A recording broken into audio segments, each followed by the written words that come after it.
Most people don't fail to change their habits because they are weak or lazy.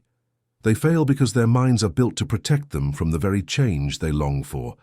William James, the father of modern psychology, saw this more than a century ago when he wrote about the strange inertia of the human soul, how we can see clearly what must be done, yet keep living as if we never saw it at all.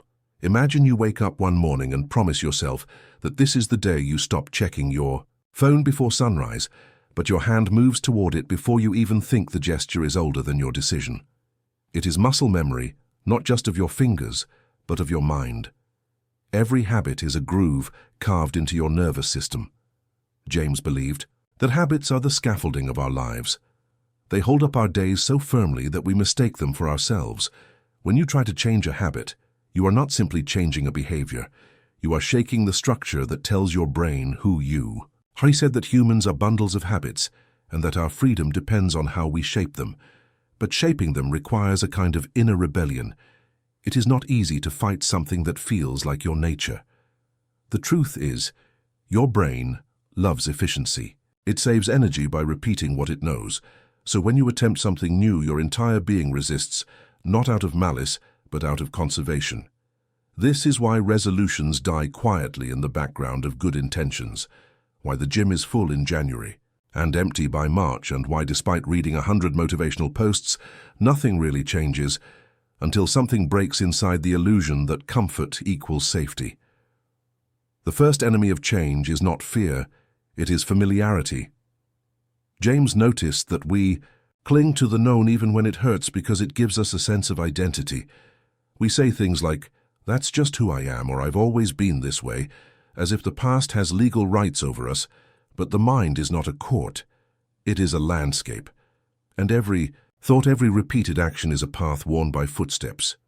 You can walk another way, but at first the grass is high and the trail is hard to see. So you return to the old road because it's easier, because it feels like home.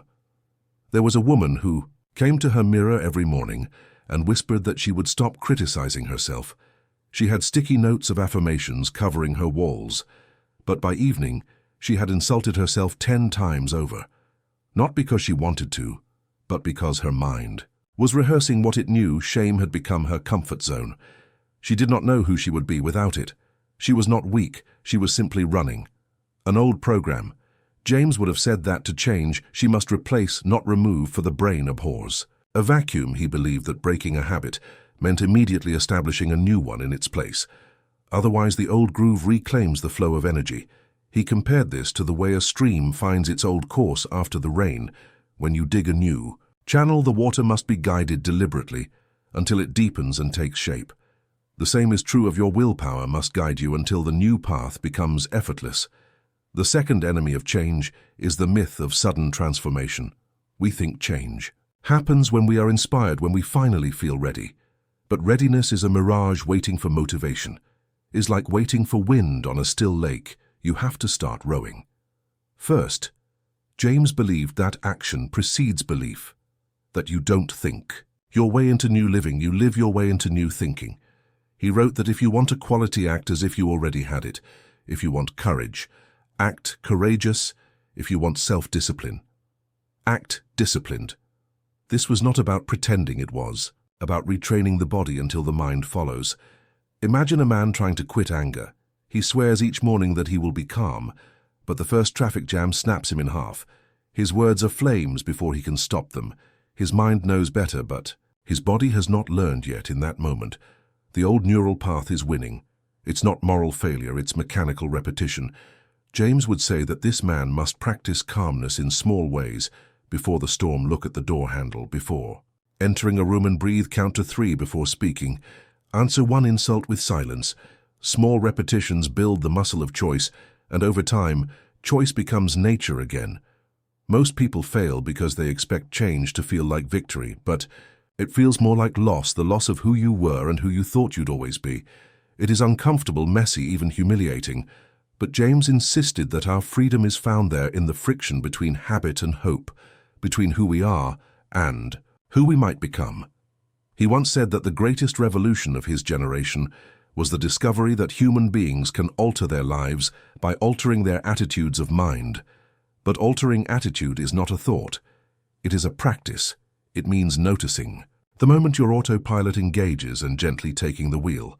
So if you have failed to change it, is not because you lack discipline. It is because you have been fighting your biology with shame instead of curiosity. The next time you stumble, don't. Ask what's wrong with me. Ask what pattern am I rehearsing right now? What reward am I protecting tonight before you sleep? Write one sentence that begins with the words tomorrow, I will choose to notice, and then finish it without pressure, without perfection. Because awareness is the first crack in the armor of habit. William James knew that the mind is plastic shaped by repetition, by care, by choice. And that is both the reason we suffer and the reason we can change. Most people live inside a loop without realizing it. They wake up thinking they are choosing, but they are actually repeating what they chose years ago. William James understood this subtle trap. He saw that the hardest prison is not made of walls. It is made of routines that feel safe and identities that feel true. We call them habits, but they are really memories that learned how to walk by themselves. The person who says, I am just not good with people, is not describing a fact. They are reciting an old story that the nervous system keeps alive through repetition, every time they avoid a conversation, every time they stay quiet when they want to speak. The body confirms the myth, and the myth hardens into identity. The mind defends this identity because it confuses. The familiar with the real change threatens that balance. When you try to grow, your brain whispers you will lose yourself, but that is an illusion. The self you fear losing is only the surface mask. What Jung later called the persona, the version of you designed to be liked, to be accepted, to survive. James did not use that term, but his insight ran parallel. He believed that true freedom meant reclaiming the deeper will, the part of you that exists before approval, before fear, before habit. He said that most people never use but a fraction of their possible consciousness because they are trapped by the automatisms of habit. Imagine someone sitting at their desk promising to start their dream project, yet every time they reach for it, they suddenly remember 1,000 small tasks, the dishes, the messages, the endless scroll. They call it procrastination. But what it really is resistance dressed as responsibility. The mind has learned that motion without meaning feels safer than stillness with purpose, because stillness forces you to face yourself. James would say that this person has not failed. They have simply not yet trained the will to overcome the inertia of thought. He compared will to a muscle. It must be exercised through small, consistent acts of direction. So start tiny. Choose one action that belongs to the future self you want, and do it every day without asking if it feels right. The feeling will come later. Tonight, write one small sentence that begins with the words, "If I were already free, I would," and see what your hand writes without judging it. When you do that, you're sneaking past the old guards of your mind. You're teaching the body a new rhythm. There was once a teacher who spent her life telling her students to be bold, but she herself stayed silent in meetings. Her heart would race each time she wanted to speak, and she would smile instead of objecting. One day she realized that her silence was not politeness. It was fear pretending to be maturity. That night, she promised herself to say one honest sentence at her next meeting. Not a speech, not a protest, just one truth. When the day came, her voice trembled, but she spoke. And for the first time, she saw how her words changed the room. That was the moment she discovered what James meant when he said that action is the mother of belief. Her confidence did not come from theory. It came from movement. James believed that new habits are not born in bursts. They are cultivated like gardens, watered by daily attention, he wrote. That to form a habit, one must launch oneself with as strong an initiative as possible, and then never suffer an exception until the new chain of behavior is secured in the brain. The first days are the hardest, because the old paths cry out like ghosts, but if you hold steady, something shifts. Your mind starts to expect the new rhythm, and what was effort becomes ease. This is how you carve new grooves into your nervous system. The tragedy is that most people quit right before that shift happens. They assume discomfort means failure. But discomfort is actually proof that the old system is breaking down. James would have said that if you are restless, uneasy, uncertain, you are in the birth canal of change, and like any birth, it feels like dying. At first, but what is dying is not you, it is the shell of what no longer serves you. There was a young man who wanted to stop drinking every night. He swore it was his last, but when loneliness came, the bottle felt like a friend, not an enemy. So he failed again and again until one night he decided not to fight the craving, but to observe it. He sat quietly and watched the thoughts, the justifications, the ache, the silence. He said out loud, "I see you, but I will not feed you that small act of..." Awareness broke the chain. He still struggled, but now he was awake, and James would have said that awakening is the first victory of the will. Every act of awareness weakens the mechanical grip of habit. You do not need to conquer your mind. You need to befriend it, notice the patterns, thank them for protecting you, and then guide them elsewhere. This is the compassion that turns struggle into transformation. James taught that the key to change is not self-hate, but disciplined kindness. You cannot bully yourself into growth. You must practice it like an artist learning a new stroke. So tomorrow when you wake up, do not make 10 promises. Make one, choose one habit, to build one small moment, to reclaim. Maybe it's pausing before you scroll. Maybe it's breathing before you speak. Maybe it's writing one honest sentence to yourself and repeat it again and again until your body begins to crave that stillness, that space, that truth. Because once the nervous system learns that peace is possible, it starts to protect it, the way it once protected your chaos. William James believed that habit is both the curse and the salvation of humanity. It can enslave or liberate, depending on how it is used. Most people fail to change because they fear that if they let go of who they were, there will be nothing left. But the truth is, when you let go of the old, you do not vanish. You return, you come home to the quiet power that was always waiting beneath the noise. The real change is not about becoming someone new. It is about remembering who you were before the habit began. There comes a moment when the mind grows tired of its own tricks, when even comfort begins to feel heavy, like wearing a mask that no longer fits. This is the threshold William James wrote about, though, in his time. He described it as the awakening of voluntary attention, the point where a person stops being lived by their habits and begins to live by choice. The human soul, he said, has a secret reservoir of energy, but it only opens when a person decides that drifting is no longer enough. Most people never reach that point because the noise of life drowns the quiet call of the deeper self. We confuse motion with progress, we confuse distraction with relief, and we mistake exhaustion for purpose. But there is always a whisper underneath asking, what would happen if I stopped running? That whisper is the beginning of change. It is the seed of what Jung would later describe as individuation, the process of becoming whole, of facing the shadow that hides beneath the persona. James did not use that term, but he saw the same truth from another angle. He believed that the divided self must find unity, the self that knows what is right, and the self that keeps doing. What is wrong are not enemies. They are halves longing to be reconciled. The war inside us is not moral, it is mechanical. Our habits run one way while our ideals pull another, and in that tension we suffer.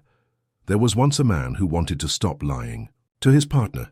He was not a bad man, he just feared conflict. So each time she asked if something was wrong, he smiled and said nothing. But inside he drowned in small unspoken truths. One night after another, meaningless argument. He sat alone in his car and realized that his lies were not about her. They were about the image he wanted to protect. He had built his whole personality on keeping the peace, and honesty felt like violence. But that night, he understood that silence was the greater cruelty.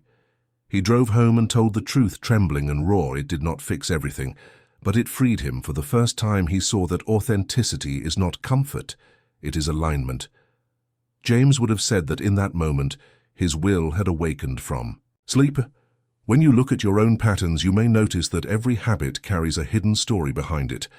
The habit to please is born from the fear of rejection. The habit to procrastinate hides the fear of inadequacy. The habit to overwork hides the fear of worthlessness. Each one began as protection and then became a prison. James wrote that the greatest discovery of his time was that by changing the inner attitude of the mind, we can change the outer circumstances of life. But that change does not start in the intellect. It starts in the nervous system. in the daily choice to act differently even when it feels unnatural. So when the old impulse rises, pause, do not shame it. Just notice it. Imagine it as a child tugging at your sleeve. It is trying to keep you safe, thank it. And choose again. This simple awareness weakens the automatic pull every time you do it. You carve a new groove in your consciousness. This is how new character is built, repetition with awareness. James believed that the education of attention was the supreme art, because what we repeatedly focus on becomes the substance of who we are. There was a nurse who had spent years taking care of others. She was known for her calm voice, her patience, her endless giving. But at night she cried quietly, unable to say no to anyone. She had turned her kindness into servitude. One evening a friend told her that saying no was not cruelty, but clarity. The next week she practiced once she declined an extra shift and felt guilty for hours, but she did it again and again until the guilt faded and was replaced by peace. James would have said that she was rebuilding her moral habits, the architecture of her freedom. Each small no was a new neuron, choosing life over fear. Most people think transformation happens in grand gestures, in quitting jobs or moving cities. But James saw that the real revolution begins in small internal acts in the moment. You choose awareness over autopilot, the moment you breathe instead. Every act, the moment you rewrite the sentence in your mind from I have to into I choose to. Every such act strengthens the will, like a muscle lifting itself out of inertia. The human spirit, he believed, is not weak. It is simply asleep under layers of mechanical repetition. Try this for the next 3 days. Each time you catch yourself repeating a habit you dislike, whisper the words, "This is me rehearsing my past," and then gently ask, "What would my future self do in this exact moment?" This question is powerful because it bypasses shame and activates imagination. And imagination is the bridge between will and reality. James knew that the mind believes what it can picture. So picture yourself already changed. Feel it not as fantasy, but as rehearsal. The danger of this work is that once you awaken, you can no longer pretend you do not know to live. Consciously means you must keep choosing it again and again, because old patterns will call you back. They will offer comfort, familiarity, the illusion of control. But if you listen closely, you will feel the difference between comfort and peace. Comfort numbs you, peace expands you. One keeps you asleep, the other wakes you fully. William James wrote that the human being is a creature of infinite potential. Trapped in finite habits, he saw that salvation lay not in mystical escape, but in daily discipline to turn choice into habit and habit into freedom. So when you rise tomorrow, take one breath before you move. Remember that every action begins first, as an attention. Where you place that attention is where your life flows. It is not easy, but it is simple. The mind learns by doing, and the heart follows by remembering. In that practice, you will begin to see what James meant when he said that our destiny is not written in our genes, but in our repeated choices. Every moment is an invitation to begin again. The real reason most people fail to change their habits is not that they do not know what to do. It is that they have never learned how to sit with the emptiness that comes right after change, the quiet in between the old pattern dying and the new one being born. William James understood this silence.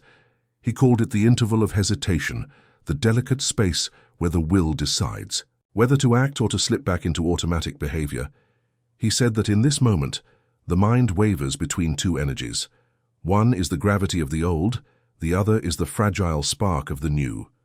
Most people lose the battle here, not because they lack strength, but because they confuse stillness with failure.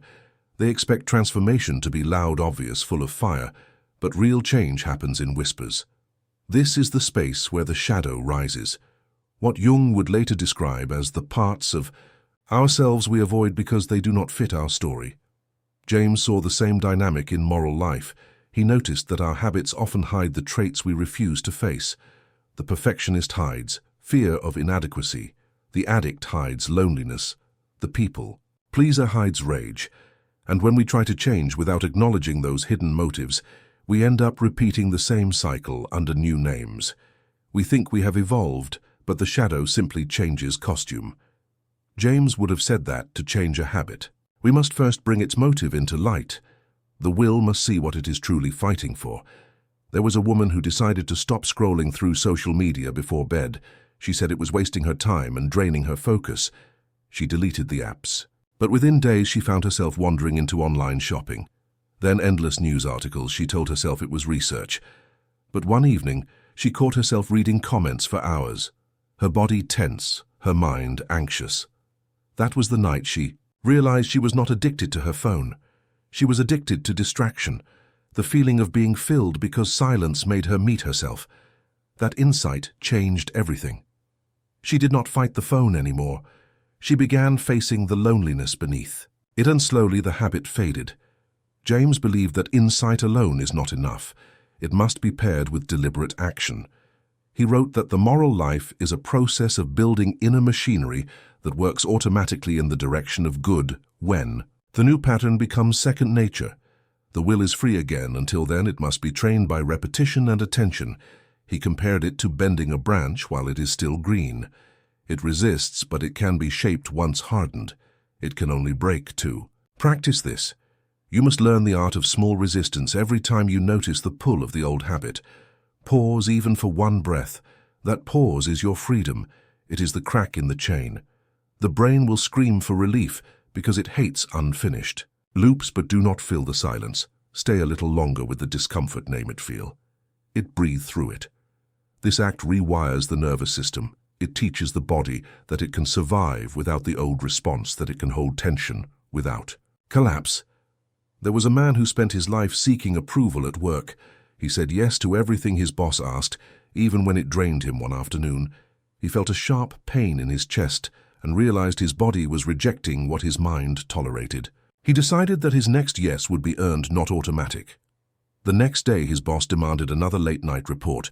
He felt the old fear rise, the instinct to please, but this time he paused, looked at the man, and simply said, "Not tonight. I need rest." The world did not collapse. His boss nodded and left. That evening was the first time he slept without anxiety. James would say that his will had learned a new rhythm, the habit of self-respect. Change does not come from punishment. It comes from partnership between awareness and choice. James saw that the key to this partnership was emotion. He said that feeling is the fuel of habit. Cold reasoning does not move the body, but emotion does. If you want to change a habit, you must feel deeply. The cost of staying the same, and the quiet joy of acting differently. Do not just think about quitting. Imagine the freedom, taste it, smell it, feel the lightness in your chest. The mind learns best through vividness. So make the new reality sensory. Make it real before it exists. Try this tonight. Close your eyes and imagine yourself already living without the old habit. See how your morning feels, how your breath moves, how your body stands taller. Write one small sentence beginning with the words, "When I no longer need this habit, I will," and let your hand finish it without editing. This small act gives direction to the unconscious. James believed that once the subconscious receives an image charged with emotion, it begins to reorganize the rest of the mind around it. The most dangerous moment in transformation is when progress becomes invisible. After a few days or weeks, the excitement fades. The body craves the old familiarity, and the mind whispers, "This isn't working, but this is the test."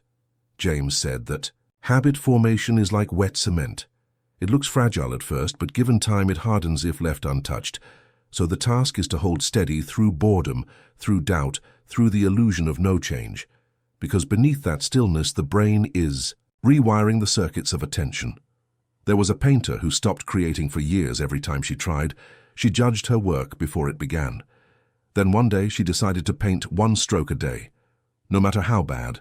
No goals, no judgment, just movement. Within months, her wall was covered with color. She said that the act itself became the reward. James would have smiled. He believed that the will grows not by grand triumphs, but by quiet consistency, that every repeated act is a vote for a new identity. If you feel like nothing is changing, keep going. You are not failing. You are forming the invisible architecture of a new life. The work of habit is slow, sacred, unglamorous. It demands patience with yourself. The old patterns will whisper, "You are wasting time," but James would tell you that every small conscious act is a declaration of freedom. You are teaching your brain that you belong to yourself again. You are no longer a puppet of the past. You are the sculptor, shaping the clay of your own becoming. There comes a day when you realize the battle with your habits was never about the habit itself. It was about learning how to stay awake inside your own life. William James saw this clearly. He said that the deepest act of will is not to force yourself to change, but to remember every day that you have a choice, because choice is the quiet center of freedom. When you understand this, the war with yourself softens you. Stop calling yourself broken. You start seeing that even your worst habits were once ways of surviving. They were your body's attempt to protect you, and now that you are ready to live differently, you can thank them and let them rest.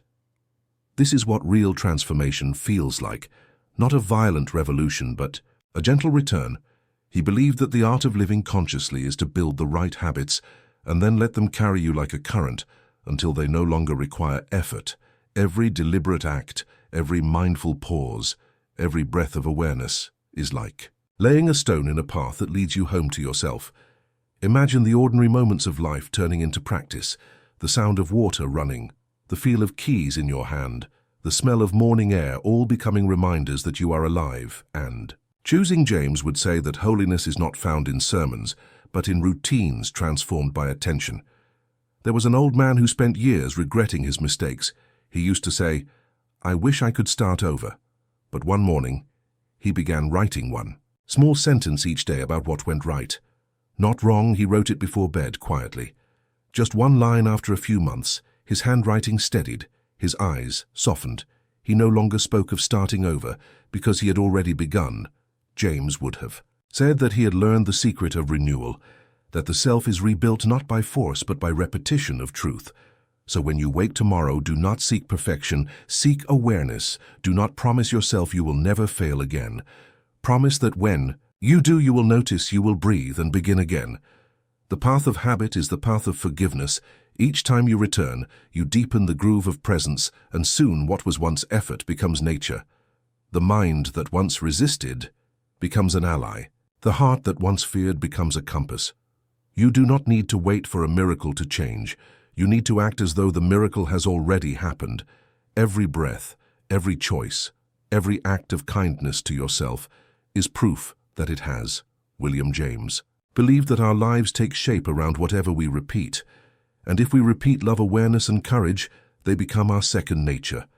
This is the quiet victory that no one sees, the steady creation of a self aligned with peace.